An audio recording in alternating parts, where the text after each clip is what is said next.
From the CyberHub bunker and studio, you're tuning in to the CyberHub Podcast.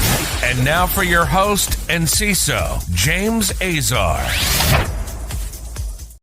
Good morning, security gang. Welcome to another exciting episode of the CyberHub Podcast. If you're a cybersecurity practitioner and it's your first time tuning in, we take the latest cybersecurity stories and we break them down from a practitioner point of view. Do they matter? Why should they matter? And then what do you do about it? My name is James Azar. I'm a Chief Information Security Officer and host of the podcast. Thank you all for tuning in this morning, May 7th, 2025, episode number 906. Jeez Louise, we've been doing this for a while. All right, so packed show. It's going to get right into the show. But first, a coffee cup cheers. I've got my double espresso this morning, just ready to rock and roll.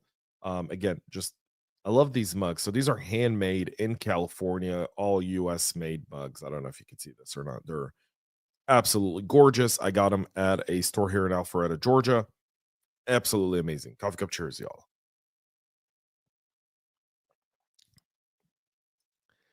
Amazing. All right. We'll kick off with the leading story. We kind of talked about this on Monday. NSO Group was right around the time where they were getting ready to face their punitive damages, and a fine has been set by a jury ordering them to pay $168 million to WhatsApp for facilitating the Pegasus hacks of some 1,400 WhatsApp users. All in all, the 6-year case is accumulation of a meta lawsuit that was filed back in 2019, arguing that the manufactured NSO Group repeatedly attacked WhatsApp with spyware vectors, continuing to break into its systems even as the social media giant patched vulnerabilities. Now, this case, all in all, is very, very interesting, and I'm going to want to see what NSO does. So as of right now, they're examining this. They haven't said whether or not they're going to appeal it, yes or no. I mean, they could technically say, we're not going to appeal it. We're going to file for bankruptcy and dissolve the company. And, good luck. That could be an option for them, right? That's an option, a realistic one. But this case has far greater implications. The fact that a jury in California found found NSO responsible for the use of spyware. So they produce spyware. No different than how Glock as a company produces guns. And to me, I equated this to the gun debate.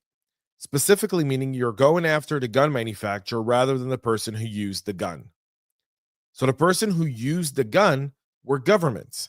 But because there's inherent immunity legally against governments and suing governments for these types of activities, the lawsuit proceeded against the manufacturer. And the precedent here is extremely dangerous, specifically meaning that if you produce a product that is somehow used in any sort of way maliciously, then this case might be the precedent to do that. Now, some people may disagree with that and say I'm exaggerating, and that's okay.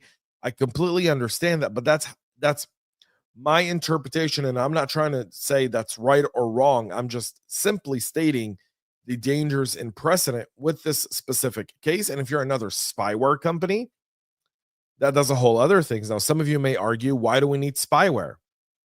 Well, a lot of these spyware products, when they're not violating human rights or they're not being used by, whatever governments. And again, this all goes back to Jamil Khashoggi, who obviously had his phone infected by spyware, went into the Saudi consulate in Istanbul in Turkey and never came out. He's in fact, it's believed that he was killed in the consulate, and then his body parts were scattered across Turkey by some of the consulate various staffers. So I'm just saying that case is horrible and it's horrendous, but I don't know that NSO is responsible for it per se. That seems to be a Saudi government issue, but because of the double standards in politics, that's not, no one's looking at them going like, oh, it's their fault. They're like, let's go at NSO. And Citizens Lab, obviously, I mean, those guys, I've yet to see him do anything on Chinese spyware or Russian spyware. So, they pick and choose who they go after. So, A spokesperson for NSO said the company is studying the decision, could appeal. We firmly believe that our technology plays a critical role in preventing serious crime and terrorism and is deployed responsibly by authorized government agencies. This perspective, validated by extensive real-world experience and numerous security operations that have saved many lives, including American lives, was excluded from the jury's consideration in this case. So that likely may be a version of appeal. This could end up in the Supreme Court, and I hope it does, because I think this is a bad precedent, a horrible precedent for the industry as a whole and for business in general. Multiple iHeart radio stations were breached back in December of last year. Several radio stations that were owned by iHeart Media were breached, exposing some social security numbers, financial information, and other personal details. The media conglomerate filed breach notices in several states, but declined to say how many people were impacted and how many stations were attacked when reached for comment. iHeart Media Plus Entertainment Inc. discovered and addressed the incident involving unusual activity on some system at a small number of local stations. Upon detecting the activity, they went through the whole steps of all of that. The breach occurred between December 24th and December 27th, so right over Christmas break, which is typical. The company did report the breach to Maine, Massachusetts, and California. It left blank the sections for Maine's form that asks how many total victims there are, and no attackers ever took credit for the attack.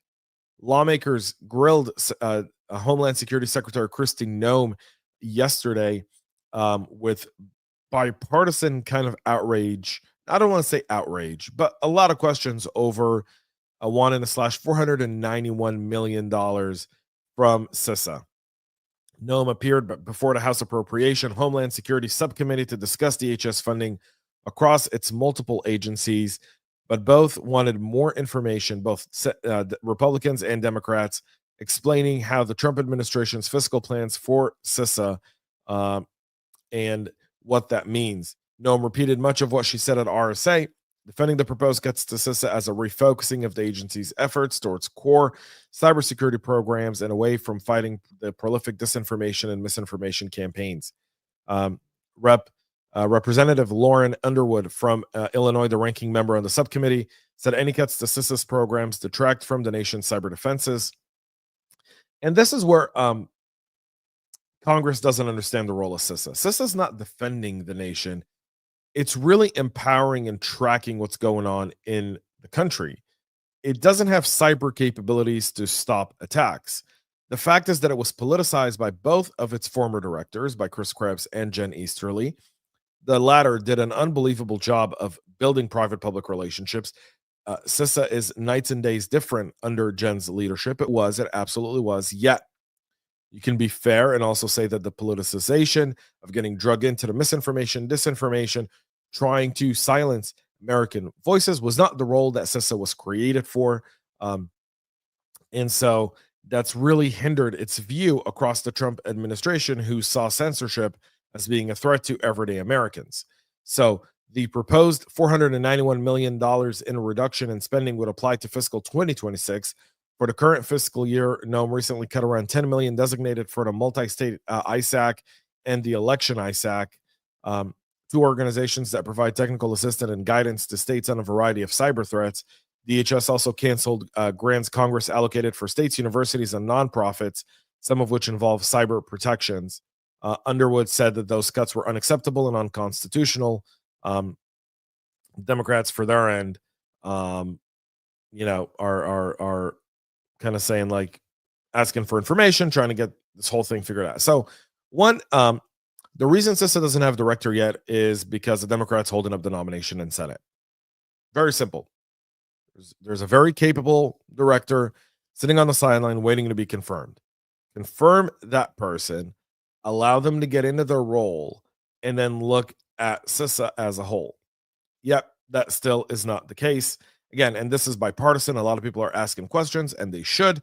And it's rightfully so. If you're going to ask questions, if you're going to budget cut, then we need to know why and how and what for. So there's that.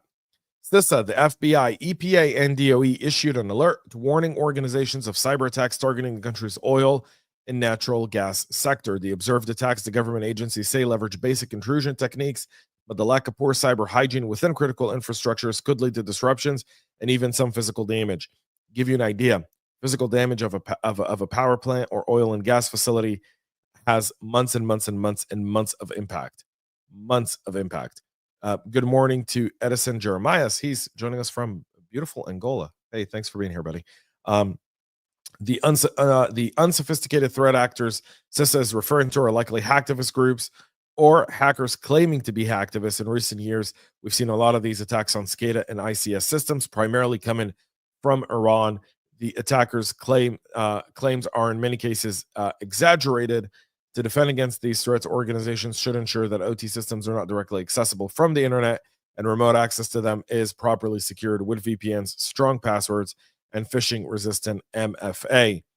The authoring organizations recommend that critical infrastructure organizations regularly communicate with their third-party managed service providers, system integrators, and system manufacturers on how to configure their systems securely in their OT environments. So there's that there. Threat actors are now launching a second wave of attacks against SAP Netweaver instances that were compromised via a recent Zeroday vulnerability, according to Anopsys. The Zeroday CVE 2025-31324. It's got a CVSS score of a perfect 10. It was disclosed on April 24th after SAP updated its April 2025 security patch day bulletin to add a fresh note addressing it.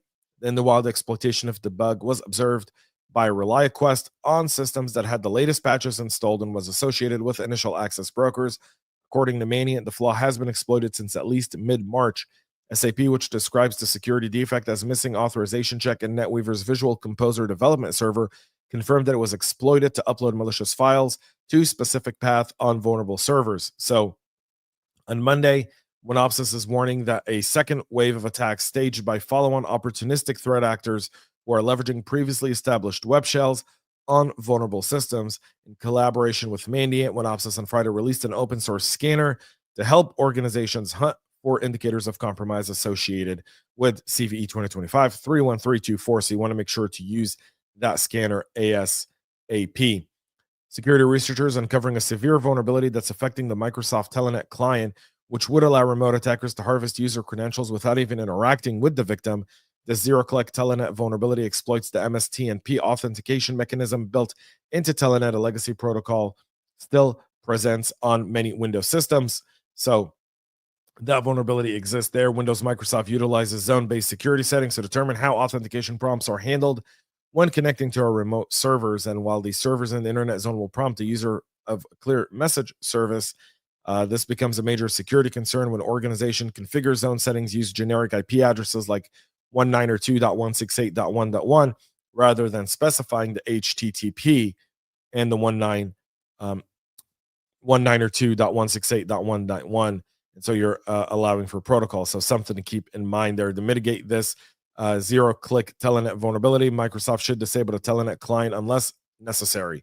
So get that on your list. Multiple ransomware groups appear to have been exploited the Windows vulnerability as a Zeroday. And again, we're looking at the Windows Common Log File Systems. That's CVE 2025-29824. It was patched part of April's patch Tuesday. And so, on this day, on the day it released the patches, Microsoft revealed it's being exploited in attacks.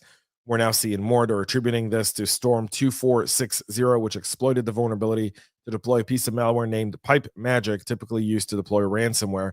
The tech giant found evidence suggesting that the Zeroday has been exploited in EXX ransomware attacks as well. Symantec revealing this morning that at least one other threat group exploited CVE 2025-29824 before it was patched by Microsoft. So all in all, we're seeing a lot of attacks there. You want to make sure you get that patched up. Another proof of concept exploit tool has been publicly released for maximum severity Apache Parakeet vulnerability tracked as CVE 2025-30065. Making it easy to find these vulnerable servers. The tool was released by F5 Lab researchers who investigated the vulnerability after finding that multiple existing POCs were either weak or completely non-functional. We'll have a link for that on our website at cyberhubpodcast.com. Poland's accusing Russia of unprecedented interference ahead of their presidential election. Top cyber officials in Poland this week are warning that Russia is waging an unprecedented effort to disrupt the country's upcoming presidential election through some disinformation and hybrid cyber attacks. Speaking at a defense conference, Digital Affairs Minister Krzysztof Gałkowski said Russian-linked actors are targeting Polish critical infrastructure, including water and sewage, heat and power plants, and even government agencies, trying to destabilize the country. There's no other country in the EU that faces similar threats. Again, Russia and Poland have a long history. The Polish are very fearful of Russian interference in their politics. The presidential election is scheduled for May with a possible runoff on June 1st. Warsaw has previously raised concerns about Russia's attempts to influence the vote, including an April cyber attack that disrupted system linked to Prime Minister Donald Tusk's. In January, Polish officials said Russia was trying to recruit locals via darknet forums to carry out influence campaigns in the country. However, Polish authorities do not take cybercrime lightly. In another DDoS for hire platform, Polish authorities detained 4 suspects linked to 6 DDoS for hire platforms believed to have facilitated thousands of attacks targeting schools, government services, businesses, and gaming platforms worldwide since 2022. The 6 DDoS services named CX API, CFX API, CFX Security, Neo Stress, Jet Stress, Quickdown, and Zapcut have been taken down in a coordinated law enforcement action involving authorities from Germany, the Netherlands, Poland, and the U.S. The latest blow for threat actors there. So again, we're seeing Poland really take that seriously. And finally, a lot of bad news around airlines recently, right? Don't fly into Newark and so forth. And so this story kind of reassures you what the airline industry is working on. Airlines across North America plan to make significant investments in cyber and AI as the aviation sector focuses on upgrading its aging IT infrastructure, according to a report released Monday by CISA. Nearly 8 out of 10 carriers in North America ranked cybersecurity as one of their top 3 IT priorities during 2025, with nearly half of these carriers citing cybersecurity as their top priority. Meanwhile, half of these same carriers place AI investment as number 1. Airline industry can consider third-party risks as their leading cybersecurity concern. The report comes at a time of heightened risk around airlines and the FAA, especially around global IT outages. We saw what happened last summer in Seattle when Delta had to cancel a whole bunch of flights due to the cyber ransomware attack on the port of Seattle. And we're seeing now the strike at Newark and the report of the IT information going, essentially the IT network going out for about 90 seconds and then being unable to communicate with airplanes in a dense airspace like Newark would have been a threat to every passenger in the air at that time. So all in all, that's been a real issue there. That's it for our show this morning. We'll be back tomorrow, 9 a.m. Eastern, live with all the latest and greatest. Please make sure to subscribe, follow us, and go check out CyberHub Podcast. Greatest. Until then, have a great rest of your day, y'all. And most importantly, stay cyber safe. We love feedback, so make sure to connect with us on social media and subscribe to our podcast on your favorite podcast listening platform.